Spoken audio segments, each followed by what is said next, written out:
to join us as we used to do, that means I have plenty of work to do. I will do all the askings, and then you will do all the answering. And of course, we can share the video later.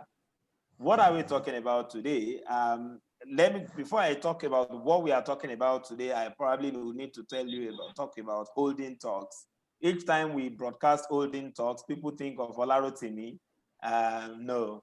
The first time we had holding talks, we had a full house because people thought they were coming to see Olarotimi. However, even if they are not able to join us as we used to do, so that means I have plenty of work to do. I will do all the asking.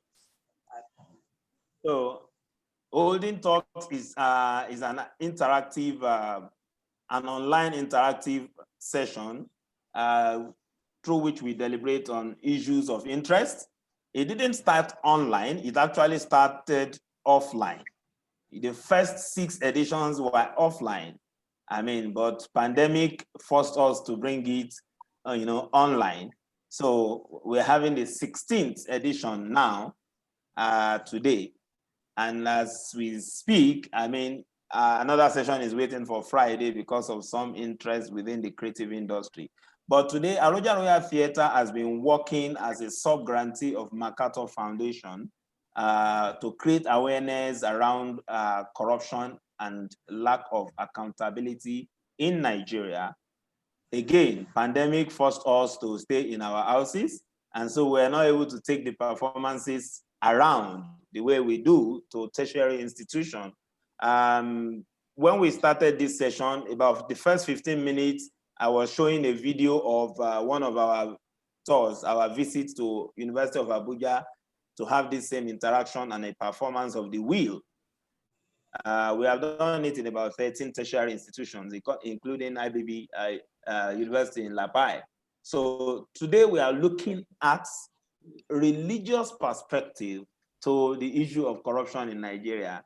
In the last 1 week, just when you think that things are getting better, corruption is being dealt with, hush puppy is in the police nets in Dubai, and other things are happening. Just from nowhere, you had the Magu issue, and a lot of people have been implicated, including, of course, the vice president, unfortunately, including Akpabio and the NDDC. So which means the issue of corruption in Nigeria is still phenomenal. Let me put it that way. Especially political one, but we are not talking about just corruption only in the political quarters, but as well in our individual lives. So maybe this is a way to start. Madam Zukogisa, let me start with you and say, what would be your definition? There has been a lot of issues around what exactly is corruption. In our last edition, we were looking at the socio-cultural perspective, and from the books of scholars and all of it, we had different definitions to the point that we were even confused. So, from your point of view, from the religious point of view, from the Islamic point of view, how would you describe corruption? Okay, thank you, Mr. Jerry, and the 2 pastors around. You're hearing me? Yes, we can hear you. Go ahead. Okay. Yeah. Yeah, okay. Corruption as a word under Islamic perspective does not just reside in financial corruption, not at all. Because religion, like whether Islam, Christianity, or some other ones, Judaism, it is an all-encompassing thing. So it does not pick a sector of human behavior and excise others out of it. In Islam, once you hear corruption, it is all about loss of values according to Islamic teachings, corrupted norms, financial corruption, moral corruption, as well as the way we relate with ourselves in the community. Gossip is a corruption-inducing thing, which could lead to some other forms of degeneration in society. So corruption, under Islamic perspective, is all-encompassing, and it does not treat one and leave the other. So that's the Islamic angle. The issue of money missing here and there, looting, is just one aspect. It's just one aspect of the totality of corruption. So religion treats these things in an integral way, not as a separate entity. Because in religion, the adherent or human beings or an individual is supposed to have acquired the totality of all the values required according to the teachings of Islam and as practiced by Prophet Muhammad, which is actually a combination of what you have in the Bible, in the Old Testament. Forget some other differences that some Muslims are on. As a matter of fact, we are told that Muslims are told by God that they are not believers until they believe in the other books that came before the Quran, until they believe in all the messengers that came before Prophet Muhammad. So the teachings in these books as to how to operate life as an individual and as in community, whether community of Muslims or community of mixed religion, you are expected to have imbibed all of these things so that by the time you take hold of society, you are supposed to be a decent, functional individual in that society whom people can hold trust in. So this is the Islamic perspective. It encompasses all forms of degeneration in the society, from the individual aspect to sexual, to disrespect, to financial corruption, to all sorts of crimes in the community. It's considered as corruption as long as your activities have gone against the ethical status, the norms of Islamic norms, the values, and all sorts of decent behavior as prescribed by Islam, then that's corruption. That's the Islamic perspective. Okay, I mean, very straight on to Pastor Razak Okulajasa. I mean, maybe the way to put it, as we would always ask, is what does the Bible say about corruption? That would be a better way to put it. Yeah. Okay, simply put, Jerry, thank you for having me here this wonderful morning. And I thank all the other speakers as well for being here. Before I go into looking at what the scriptures say about corruption, I just give you my simple definition. When I have the opportunity to discuss things like this, I like bringing it to the ground level.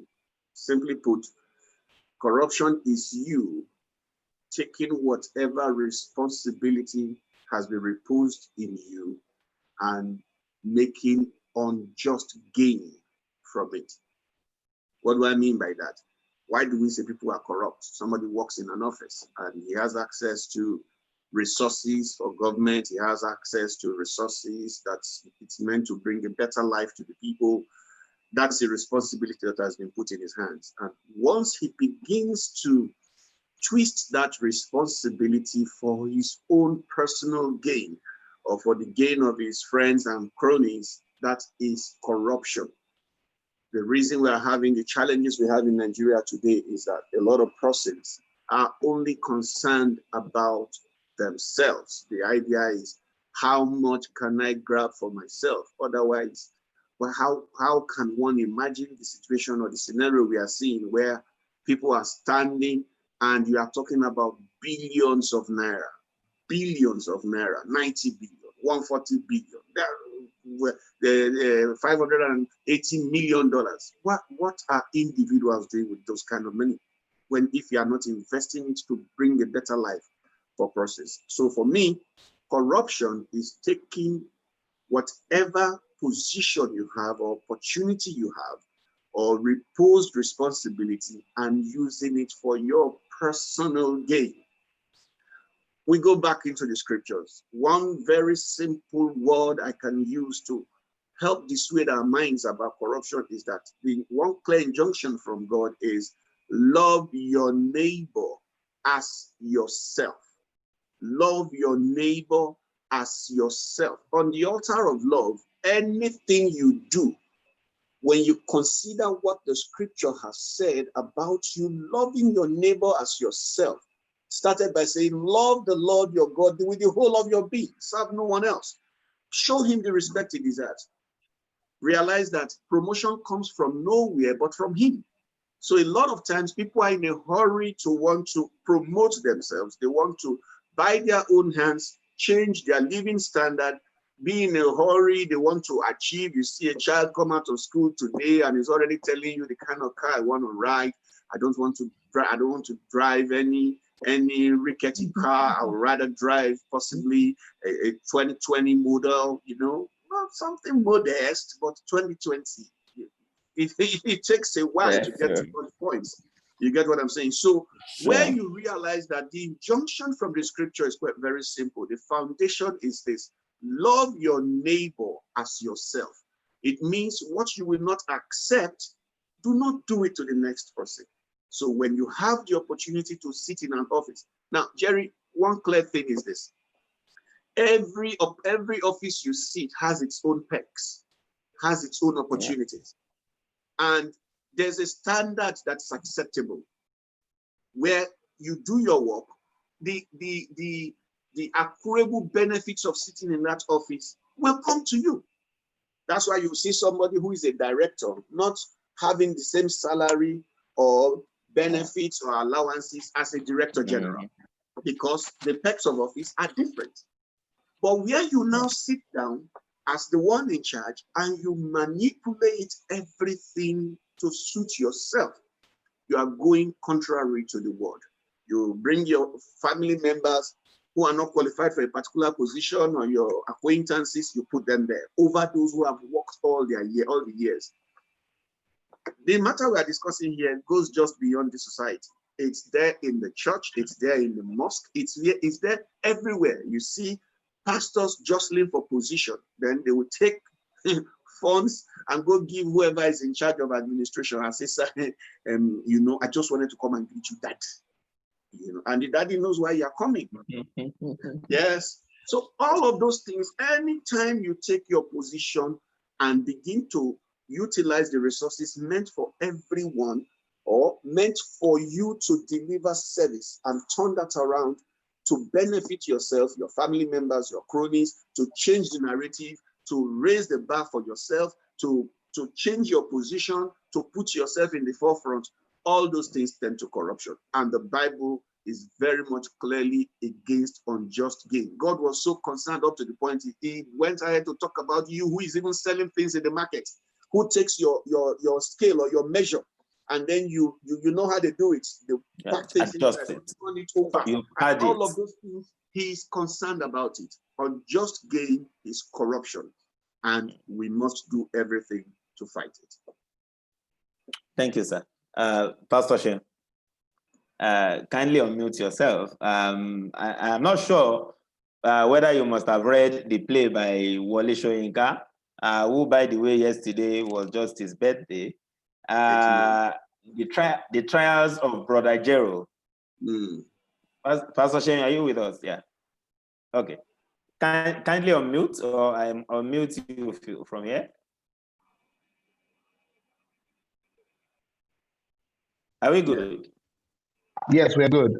Thank you so much for having me. So, And let me just quickly put this together. In that play, the Trials of Brother Jero, Wole Soyinka alluded to spiritual corruption. Spiritual corruption, talking about corruption in its larger context. What exactly is spiritual corruption, sir? Okay, so I think that's a fantastic question.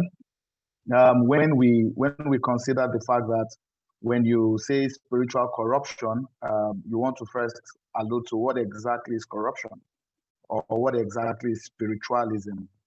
Like the previous speakers have spoken before me, um, to be spiritual does not just mean that you acknowledge that a God exists. It also means that you have a relationship with him. It also means that you hold on to his tenets.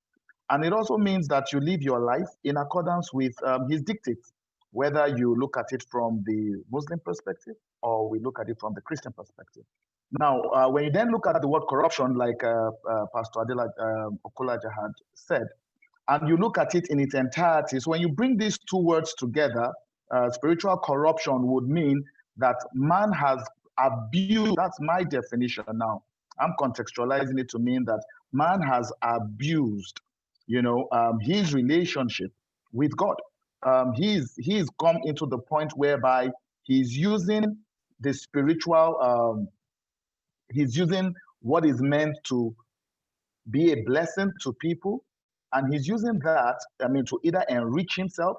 So again, I want to look at it from two different perspectives. The first perspective is from the carnal perspective, which is where people who are placed in position of authority, pastors, deacons, bishops, use the resources meant for the common good, for their selfish good. I think that is spiritual corruption. Also, if you look at it from the perspective that men who are put in charge of the flock of God, men who are supposed to be the ones that are providing guidance to society, providing the spiritual guidance to society, abuse that also to enrich themselves. So again, I think from my perspective, spiritual corruption will be when men who are supposed to be in charge of spiritual things leave that and focus largely on things that are carnal, largely for their own benefits.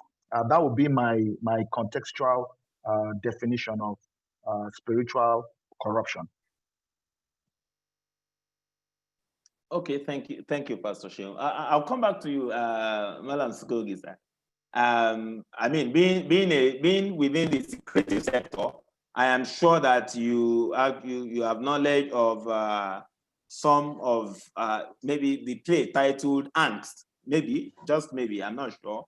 And in that play make references to the fact that a lot of time the corrupt persons do so under the guise of they needed to provide for their people. And so what is accruable to them is not enough for them, talk much of to the people. So when they do things, they go back, they come to the church and pay tithes and give alms and give offering. They come to the mosques and give zakat. I hope I pronounced that very well, and all of that. Now, is this some kind of atonement? Would this serve as some kind of atonement or excuse for anyone to indulge in corrupt practices? It doesn't atone, no. It doesn't atone for once. Like in Islam, if you loot to get forgiveness, or what you would call atonement, is to go around all those people who have shares in that money that you have taken away and ask them for forgiveness, first of all. If they have, that's okay. This is not an easy thing. So, you cannot go and steal and go to church or mosque and give tithe, or you give zakat. Zakat is different from sadaqah. Zakat is compulsory. That's as it is now. If you have about over 700,000 naira that has stayed for a year, it has stayed idle for a year. You have no debt anywhere. You have no burden on that money. You have some other things that you are taking care of yourself with. That one has stayed for a year. That's the type of money or wealth, because it is in categories. Some are in rams, cows, assets, and the rest of it. That's the kind of asset you pay zakat. So you will share the totality of it into 40, and 1 goes to zakat. And for the zakat, there are people specified to be given the zakat, starting from your immediate family, those that are the poorest. Sadaqah is a voluntary something, which is also encouraged in Islam. You are walking by and you saw a needy and you want to give that needy something, you take money out of it and give them. That's that. But in Islam, Allah says he is pure and he takes only things that are pure. So that rules out the fact that in your deep-rooted corruption, you will steal people's money and then go to the church and go to the mosque and you are giving it to God. You are bribing God. That's another trouble altogether for you. So it's not correct to steal and go and pay tithe and then go and give sadaqah. In fact, if you steal and build a mosque, you have succeeded in wasting your time. You have actually succeeded in wasting your time. Those who pray in that mosque will get what they have earned, but you who built the mosque with dirty money has nothing. So that is quite wrong, to steal and want to go and appease God with what you have stolen. If you want to appease God or you want to do this, don't take anybody's money. It's as simple as that. Don't hurt anybody.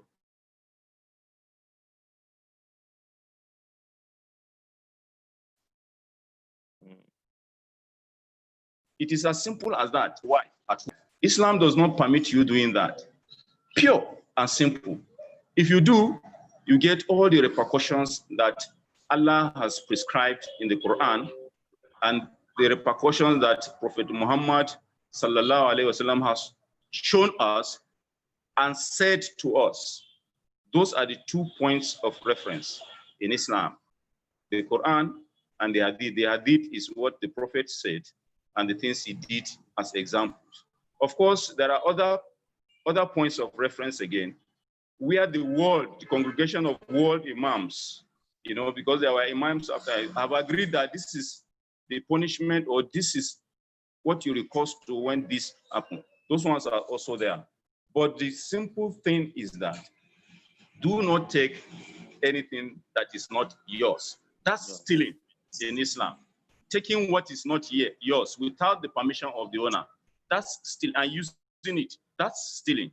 But looting or stealing in government has a different explanation in Islam, because the people have said, here is a trust that you should hold on our behalf.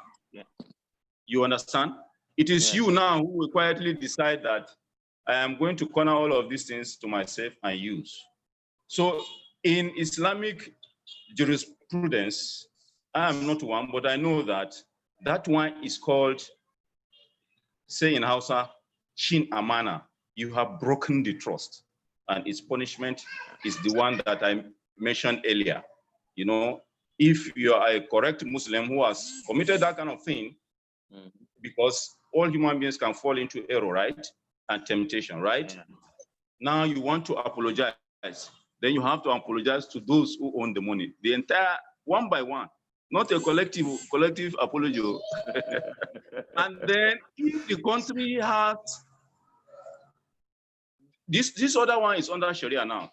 But if you're operating within a country that has laws against those things, then you have to go and face those laws. That's it. The issue of, let me say a little about the spiritual corruption. In Islam, it specifically said that you must not use a religion to eat, to chop. That's the intensity, chopping, stealing, not just stealing. You cannot be an imam of the town and then you say you are going to the market to buy something, knowing very well that if they see you, here comes our leader, and even the smallest, the poorest of sellers in the market will begin to gather small atarugu from out of their little and be giving you free. It's not allowed. It's not allowed at all. So send somebody to go and buy something for you, or do not take.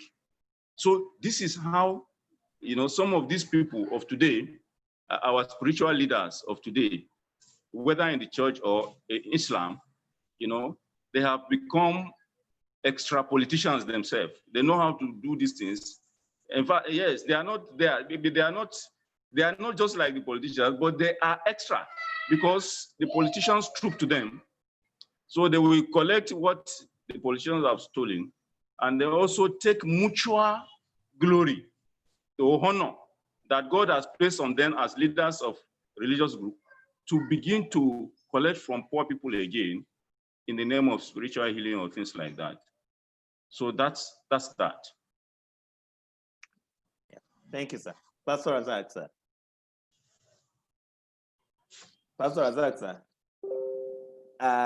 Does the church or does religious institution have a role to play in the fight against corruption? Pastor Razak.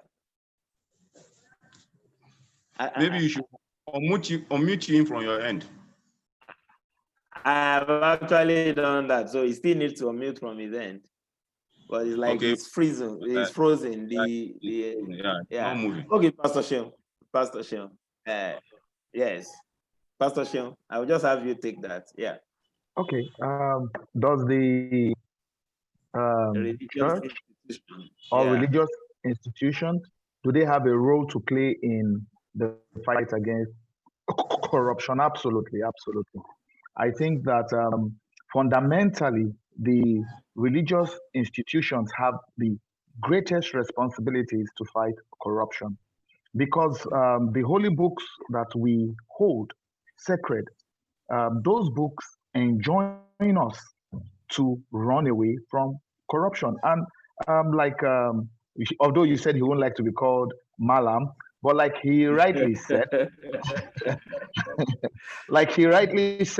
I mean, even in Christianity, you realize that Christianity is a Judeo religion. Christianity, even God commands, you can't have different measures. You can't beat your pan under when you are selling rice. I mean, you shouldn't take from the poor. You shouldn't take from the widows. When you do this, it's God that punishes such persons.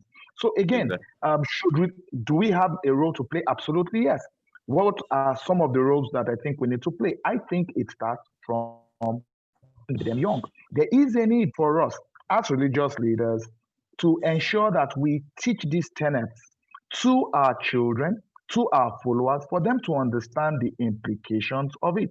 Secondly, as role models, I like the fact that Mama Lam actually said, going to the market, send someone, especially when you are influential, because even though you don't ask, people will be forced to give you. So again, it's important that we mirror to people the right things. As leaders, we should be seen to be hardworking. People should know what business we do. People should be able to come and verify what it is that we do for a living. And even when we are clergies or full-time pastors, there should be a transparent process that shows what we earn, and we should not be in charge of finances. So again, I think, when you look at it broadly, you realize that if we look at it in stages, the first stage is less. So in public health or in development, what you try to do, we call it primordial prevention. You want to prevent it from even occurring at all. So what we do is we conscientize, we sensitize our congregation. We actually encourage them to be hardworking. We show them things they can do to earn legitimate living, and once you do that, you've started the process. Then the second part is you then ensure that when people see you, I mean, you can actually justify your wealth. You can show them what it is that you do. You can actually, people would follow you knowing fully well what you do. And then again, the last component of that is when we look at the political sphere. Like Mama Lam also said, I think it's important that as religious leaders, the truth is Nigeria is a very religious country, and virtually 80 to 90% of everybody in Nigeria believes in one of the two faiths, either Christians or Muslims. And so you find out that we have a role to play in ensuring that we bring to the fore that corruption as an issue. One of the things you are doing, Pastor Jerry, I mean, it's also this is a good step for us to take. So I think it's important that we tackle it in three fronts. Primordially, we prevent it from happening. Secondly, we mirror to people the right things to do. Thirdly, politically, at that policy level, we ensure, because if let's tell ourselves the truth, if you look at Nigeria, I mean, I was sharing with some people and I told them, I said, why do you think directors in ministries don't want to leave? And I mean, they keep changing their ages and all of that. I said, why? And the truth be told, you don't have a social support system. That's not to justify corruption, but you find out that people don't have anything to fall back on, even for people that do business. So there's a need for us to tweak our policies in such a way that people can live honestly in this country. I believe that these are some of the things that we as religious leaders can do. Thank you. Thank you, sir, Pastor Sheung. And so, Pastor Razak, sir, kindly omit. Yeah, I think I'll just do a follow-up on that question, on that response from Pastor Sheung, talking about does the religious leader have a role to play in the fight against corruption, which he has put in perspective, and the summary is yes. But now the question would be, sir, have we really done enough? Can the religious institution in Nigeria, can the churches, can the Muslims, the mosque, that's the Islamic religion, can we say that we have done enough to, in playing our role to ensure that corruption in Nigeria diminishes? Pastor Sheung talked about starting early in terms of teaching the young ones so that when they grow, but I mean, could we say we have done enough, sir? Well, you know,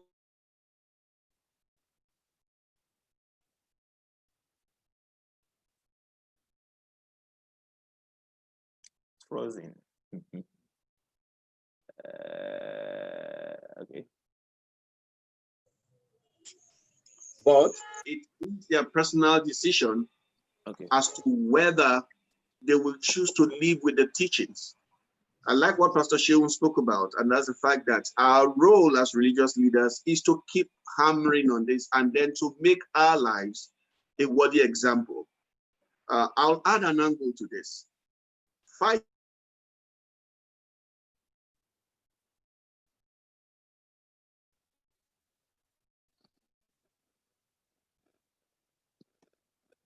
Oh, man.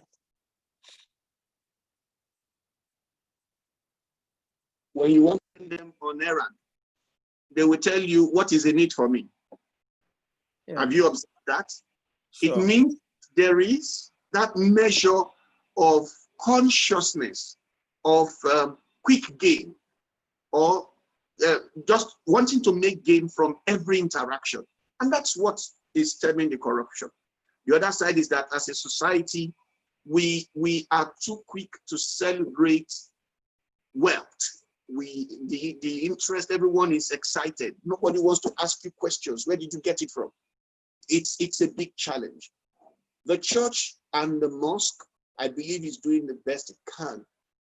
But we also have leaders who are very much happy with the situation, who are the ones who even encourage such things.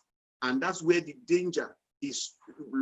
That's where the danger lies, because you have spiritual leaders who will stand and say, okay, whatever opportunity comes to you, you must take it well, because it could just be God blessing you. You must be very explicit and clear, because the people you lead trust you. They go by your word.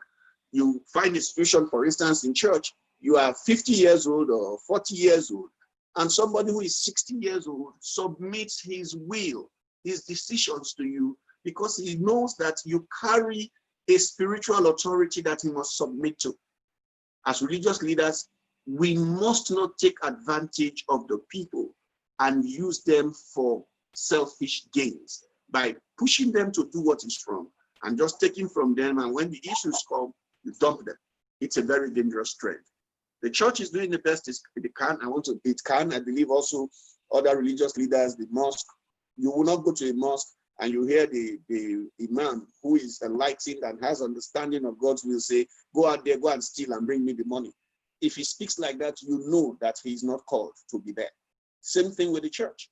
So indeed, the church is doing what it can, but there is still room for improvement. We must go beyond just teaching. We must get involved in the lives of the people because they are willing to honor and listen to us. We must have sessions like you are having today, Pastor Jerry, where we can talk to our members outside the norms of, this is church environment. Yes, you believe in me, come listen to me. I do that with my members at times. My youth, for instance, they have a day with the pastor. We go to a park. We go play football. We go play volleyball. We are all so relaxed and they can ask all kinds of questions. Sign me on for the next football match, sir. maybe well, I'll be there as a striker, and then let's see the movie will play. You understand? So that's the way to go. We must continue to stand in the forefront as religious leaders because our role is very, very important. We are doing the best we can now, but we definitely can do more. Thank you, sir. I'll just throw this up and, well, maybe starting from you two, then let just take a general view of this. I mean, it's been said that the reason that corruption persists is because there has been no consequences for those who have been seen to engage in corrupt practices. And that would seem to be true as far as Nigeria's case is concerned. A lot of people, they just walk in and walk out. They find there is always a technical, the technicality, as they call it in law now, to exploit, to get out of that mode. And I remember when Malam was talking earlier on, he mentioned about laid down rules, punishments. And it is the same with the Bible for those who are engaged in what we will call corrupt practices. So how much of power or how well have we exercised that power to punish? Or I think that's what to exercise that punitive, part of this thing as a church, for instance. We might not know. The church has come under attack of recent, and maybe Islam too, on the ground that people churches are only interested in tithes and they don't care where the money is coming from, where I am making the money, but what is important is for me to come and pay tithe. And the church will celebrate and even give me tithe too and move me to the front seat because without knowing. Let's take, for example, now that Osh Poppy is attending one ABC gospel church and his tithe is the biggest. Maybe his tithe is the biggest every Sunday. I mean, nobody questions, not probably do we have that right to question him. Do we even know where the money is coming from? So, but from the Bible and both from the Islam, as Malam mentioned earlier on, there are punitive measures. Do we have that power? If we do, have we exercised it? Let's start with you, Pastor. Yes, it's a very good angle you've come from. This is where individuality comes in and the need to stay upright. Where I pastor, I get personally involved in the lives of my members. You've been paying tithes of maybe 5,000 naira or 10,000 naira, then all of a sudden your tithe jumps to 200,000. Definitely, we will question you. We'll ask you questions because we need to know what is going on with you. We need to know if this is legitimate income or if this is questionable income. Because if you don't do that, you create a situation where anybody can do anything and the kick will always be, once I'm able to bring it in, they will honor me. It's not absolutely correct to say people are honored or titled in church just because they have resources. If you run your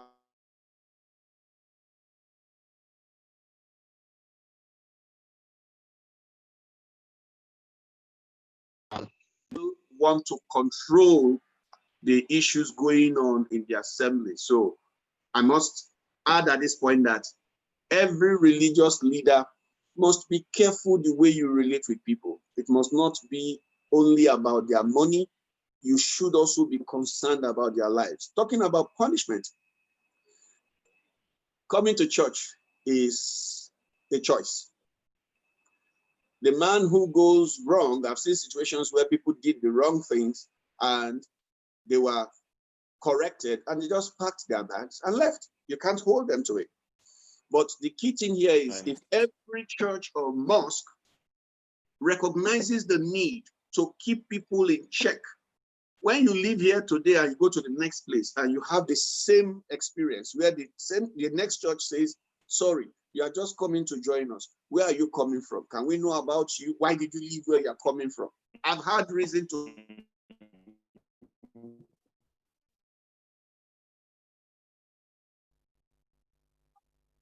want to live where you were. I'm not just interested in you bringing you in. Why are you leaving? If you tell me if it is something I can get involved in, I get involved in it and solve it. Because if I don't attend to it now, the same thing that carried you away from where you are coming from, be it pride, be it inconsistencies, be it greed, it will show up again. So what's the point?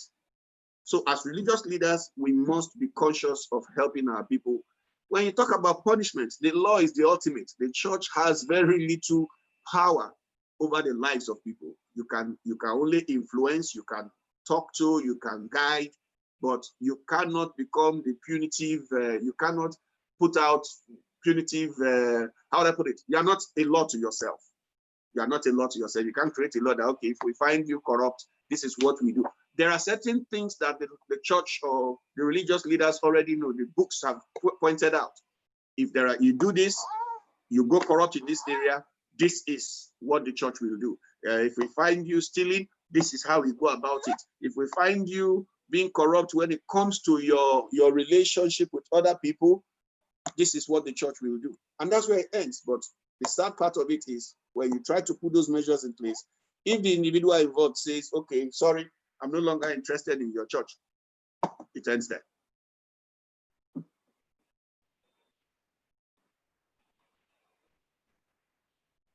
Unmute yourself, Jerry.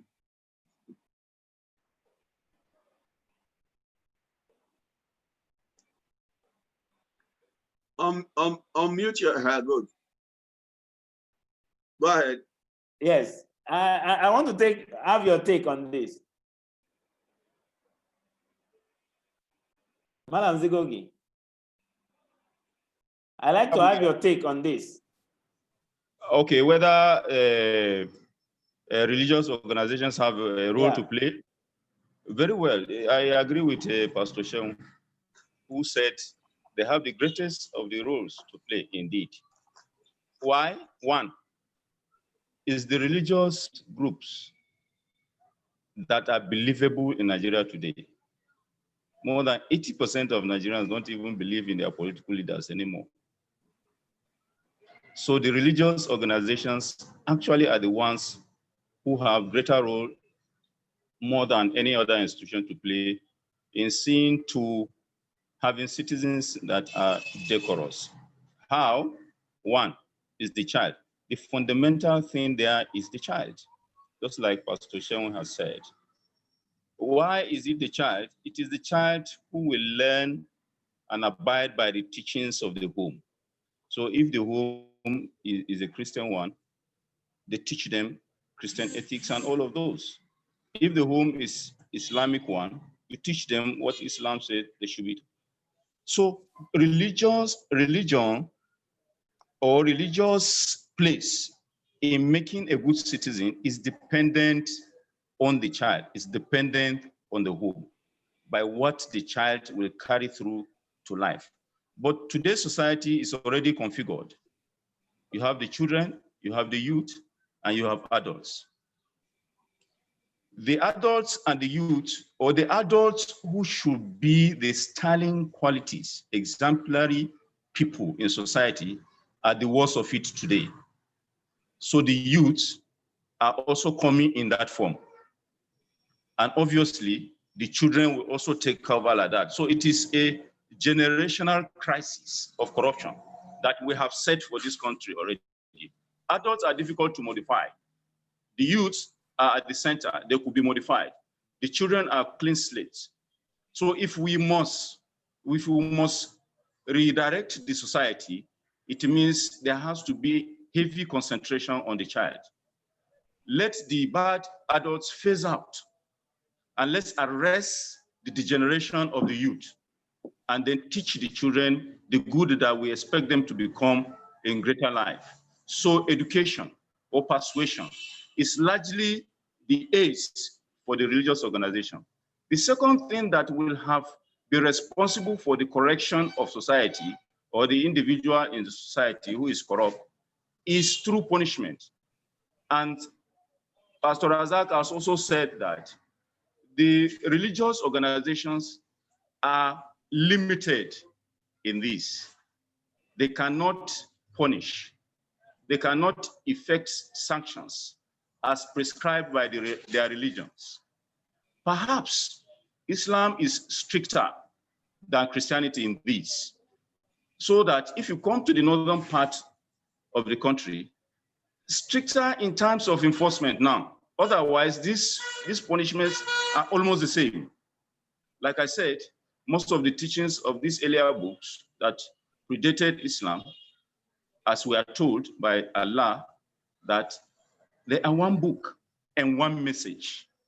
So, but Islam in northern Nigeria, due to the practices before now, has Sharia laws, penal code. They have Sharia laws.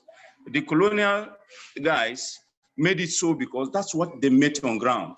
So it was difficult to just discard such things and you expect them to pay allegiance to you. That would be wrong. So they just incorporated the Sharia law. Some are sparsely even practicing it now. So the next one is that punishment. So that if we must quickly recreate our society towards good and not just relying on the education and the persuasion and the teachings in the religious groups, then these religious penalties must also be taken to the constitution or grant the religious organizations or the states or local governments. If this state is predominantly Christian, let that one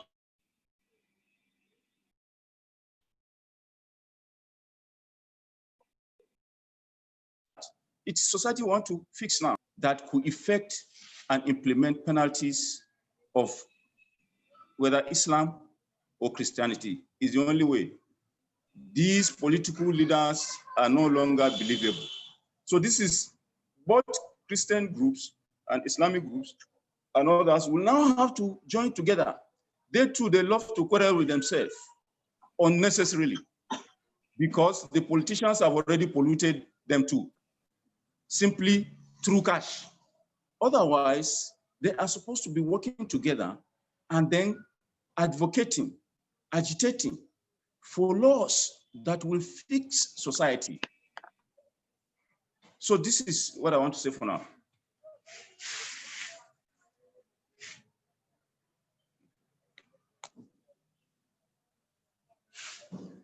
We are not hearing. Yeah.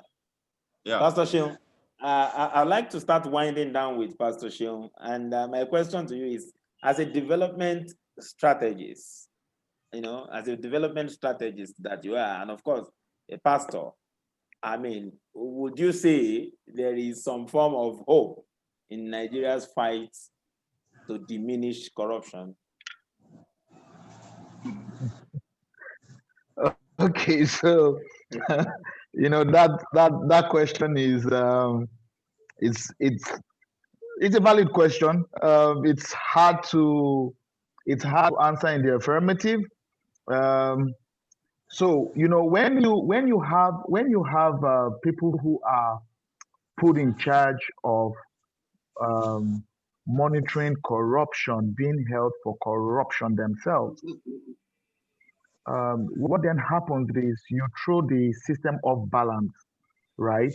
Let's tell ourselves the truth. There isn't any framework that we have as a country that is designed to ensure that Nigeria is less corrupt.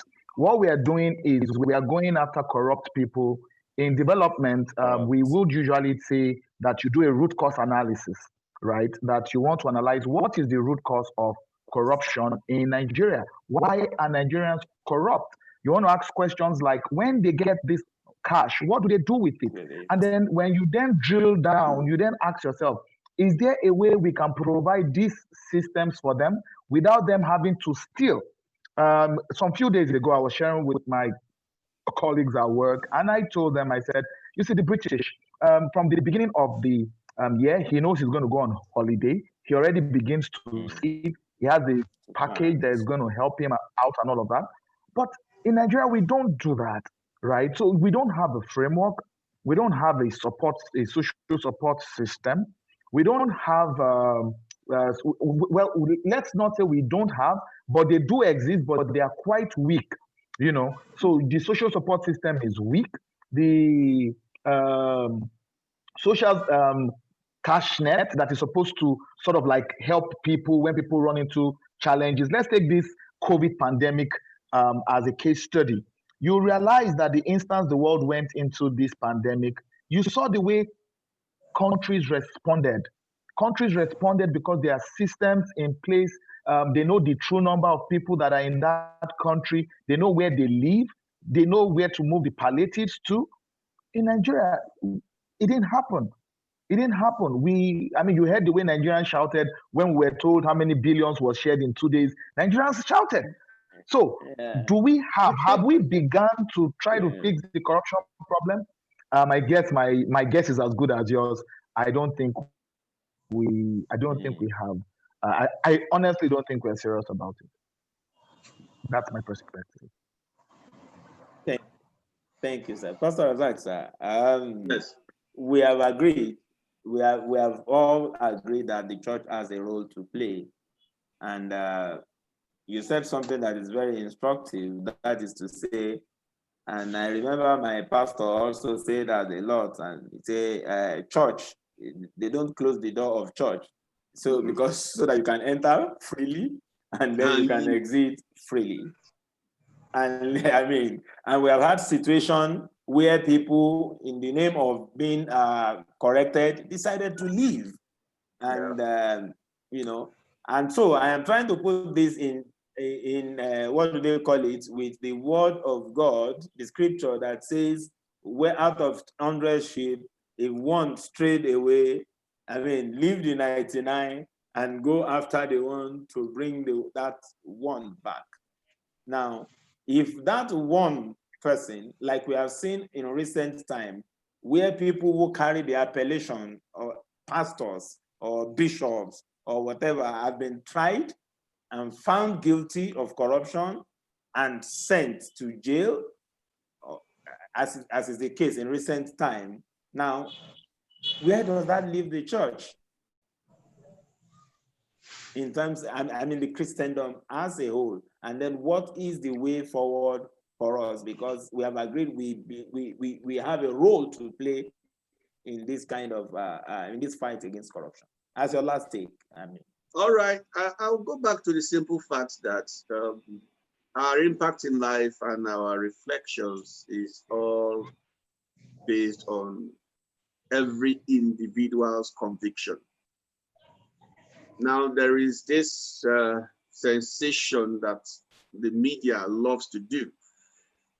Maybe somebody does something wrong. The first thing you are screaming is pastor, reverend, imam. You know, it sells more. But the reality is this: people are individuals before they are anyone else. In every 12, there's a bad one. And it takes only a few people to bring about the required change, if you know about the Pareto's principle. It's not the proper way to go, that when something goes wrong, the first thing you are trying to do is to castigate one fate for it. For instance, if you talk about terrorism, and everyone will say, oh, you can tie that to Islam. It's not absolutely correct, because you have individuals who are calm, like our gentleman, Malam, and Malam's husband, who is here with us today. His perception is completely different. So if I see him and I judge him that because he's a Muslim, that is how he should be, that is what I'll be doing, I'll be making a very wrong assumption. The church is a body, and it is made up of people. When individuals do what is wrong, we must learn to treat them as individuals. The key thing that is important is that as a church, as Christendom, we must learn to speak against what is wrong. The leaders must learn to stand against what is wrong. Once that happens, all this idea of tagging the faith, the entirety of the faith, by one man's action or two persons' action, or Hush Puppy, for instance, they are saying, oh, Hush Puppy is a Nigerian, and for that reason, Nigerians are this and Nigerians are that. I have a business. I run my business legitimately. I have a registered company even in the UK.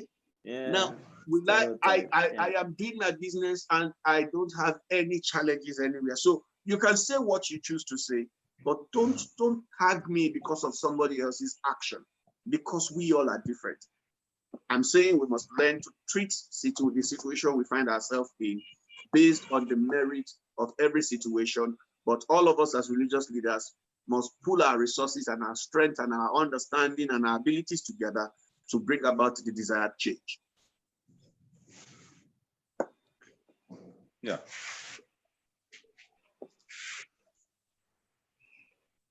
Hello, Jerry. His mic is mute again. So possibly, I'm sure he would have wanted each of us. Maybe you go ahead and hands back. Yes. Okay. All right. I am here. Yes. So you have returned. VM, sir, your final take. The final take is on hope, right? Religiously, as a Muslim, yes. I have hope. I have always had hope, even though Muslims keep praying for the past 60 years and the problems keep increasing in society. But I have no choice. I have no choice other than to have hope, because Allah says, if I lose hope in Him, I am not of Him again. Okay? But to have hope in this leadership and everybody here in Nigeria, I do not have any hope about them. You know why? God is not a fool. He's not a fool. Why is asking Muslims who are rich to take a part of it and give to the poor is because He knows that another Muslim who is poor risks the chance of going astray because of poverty. Secondly, there is no light in Nigeria. The schools are bad. The hospitals are bad. Everything in this country is bad. And you want the citizens to remain sane. They won't. They will cut corners to survive. They will do all sorts of things to survive. Mr. Jerry, you are back again. Did you hear some of the things I said, Jerry? I was talking about social and everything, yeah. Beautiful. So it is impossible for an individual, a human being, you understand, who believes in Jesus and who believes in Allah, to say, okay, I'm going to go on living in poverty, without light, without road, without good schools, without education. I will still be a good person. That's crazy. It's crazy to human beings. It is. We know that God can intervene, divine intervention, because it's God that is all doing, isn't it? So He can raise something from nothing, isn't it? Yeah. But the reality of it is that even anytime God decides that He's going to change a people, He sent someone. This is a God that is all powerful. He's all powerful now. He should change the whole of Nigeria overnight. But He has never done so. He will send Jesus, He will send Muhammad, He will send Moses, He will send David, He will send Abraham, He will send Noah, He will send almost everybody to lead the way to God, to a greater society. He is doing that because as human beings, that's the only way you can understand. When you have somebody who is exemplary, who is standing there and teaching others how to go ways. This is completely out of the mind of Nigerian leaders today. They are totally irresponsible. They are not just that, they are brute, and they stand on their falsehood, and impose themselves on the people. There's a saying in Islam that any God dislikes three people. One of them is a leader that imposes himself on the people. These ones are imposing themselves on us by rigging, by lying, by doing all sorts of things that keeps the people down. You don't even have vote any longer. You have no strength to say anything again in the country. So hope, politically, no hope. If they begin to provide these services at lower levels, people can eat. People can have opportunities to work themselves out of poverty. People have right to engage in works. It's not every Nigerian that wants to be the president, for God's sake. It's not every Nigerian that wants to be the minister, governor, commissioner, or director. People want to work, use their intellect and use their body to work and live a proper life. And they are in millions. In fact, you can make a simple conclusion today that those who are running to contest are the ones that will be voted for because they are the greatest of all the people in society. What do? Nothing. So this issue of hope politically, it is not there, Mr. Jerry. When I start seeing the goods of life in my area, I will begin to believe them. But for now, I'm resting myself on the fact that God said I should not lose hope in him. And then lastly, one simple way of taking stealing out of Nigeria is to follow what Jesus said now. Pastor Razak said so, love your neighbor as thyself, right? He also asked you to share, isn't it? This guy that is calling is from Mina. Maybe you give him a chance. The next thing is to share what you have with others, right? Do we know the wisdom behind that doctrine of Jesus that we should share? For example, we are 4 here, or we are 5 here with the newcomer now. I have a packet of biscuit. You have 4 inside or 5 inside. I am the only one who could have a packet. The rest of you couldn't. So I break open my packet and then give you one. There's contentment. Okay? And give you one. So if all of us are hungry, now we will not be hungry again. If it is not enough to quench your hunger, then it all means that the owner of the biscuit is also at the same frequency as you. Tomorrow, if Pastor Sheung has a biscuit, he will give us 2. If Pastor Razak has that kind of biscuit too, he will give us 2, the same way I gave. Jerry will give the same way. Will there be anybody that will be hungry in that society? Why must you go and steal what you are going to share to the community all, and you are left with the same equal? You won't steal again. That's the simple way of stealing in society. And it's not just killing, it is also killing greed and some other things. That's the meaning of sharing that Jesus has asked everybody to do. It's just not words from him. It is the wisdom behind it. So if everybody is sharing, then nobody is lacking. And then there will be no need to steal, for God's sake. No need to be selfish.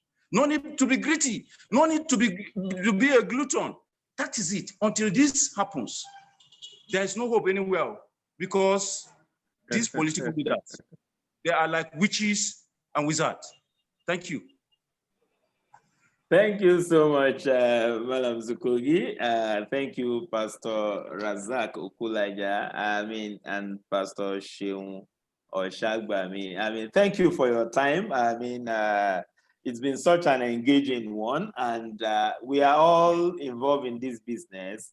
We all need to be at our best to ensure that we have a society that we can all call our own, like it just ended with, like Pastor Sheung has mentioned. If we go into the scripture too, that was the same thing the Bible says, you share. When it goes around, nobody is lacking, nobody will probably be thinking of stealing.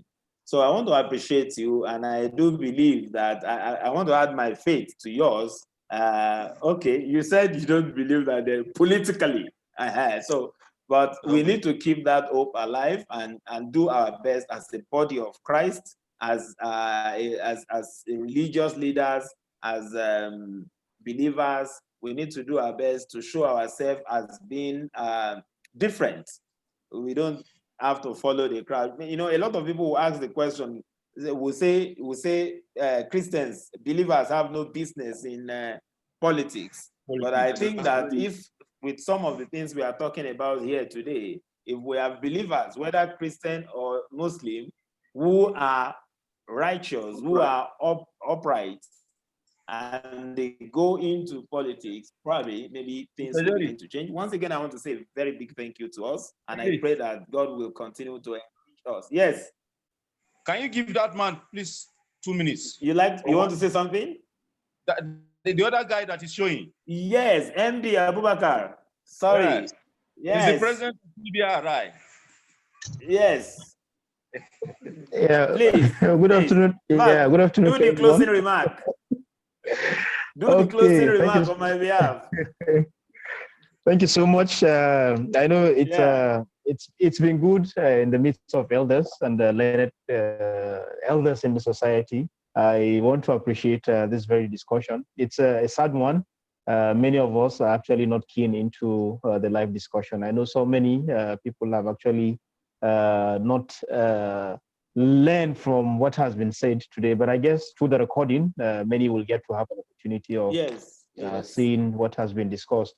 I want to thank the two pastors in the house and also our own board of trustee chairman in person of BM for an insightful discussion in this very discourse. I hope and pray that God will keep each and every one of you long enough for us to benefit more from your contributions to the society, to the young ones, and also even the elderly in the society.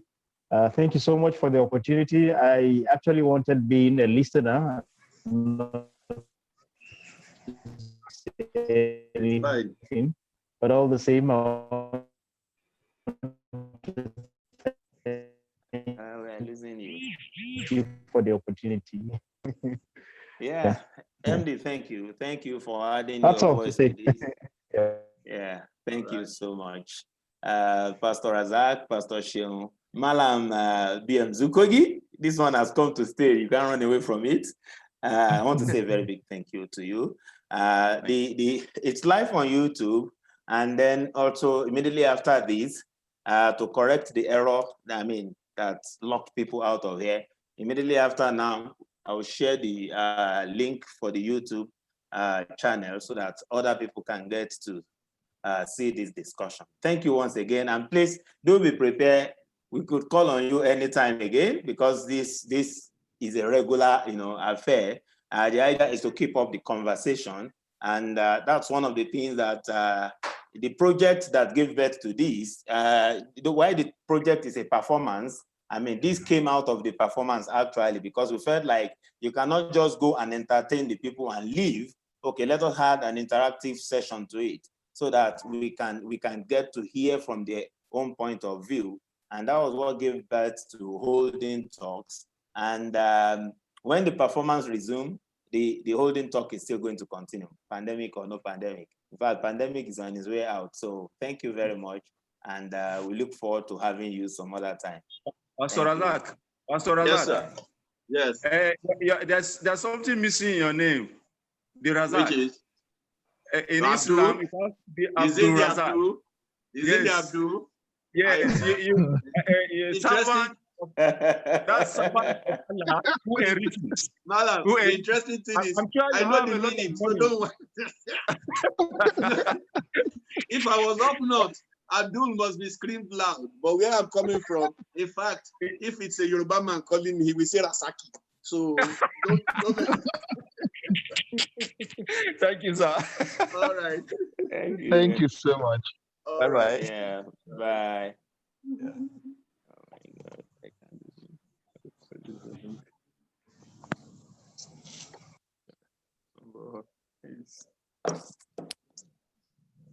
even stop the thing. I need to stop the live.